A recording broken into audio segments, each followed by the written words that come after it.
Details చూద్దాం. AP చరిత్రలో తొలిసారిగా 16,347 పోస్టులతో మెగా డిఎస్సి ప్రకటించి విజయవంతంగా నిర్వహించాం.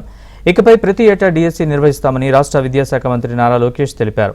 ఉండవల్లి నివాసంలో విద్యాశాఖపై ఉన్నతాధికారులతో ఆయన సమీక్ష నిర్వహించారు. అనవసరమైన శిక్షణా కార్యక్రమాలతో ఉపాధ్యాయుల విలువైన సమయాన్ని వృధా చేయవద్దు అన్నారు.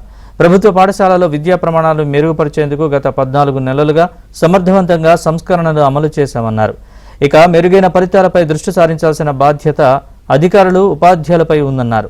దేశంలోనే అత్యుత్తమ మోడల్తో అమరావతిలో సెంట్రల్ లైబ్రరీ నిర్మాణాన్ని చేపట్టి ఏడాదిలోగా పూర్తి చేసేలా చర్యలు తీసుకోవాలని మంత్రి లోకేష్ అధికారుల్ని ఆదేశించారు.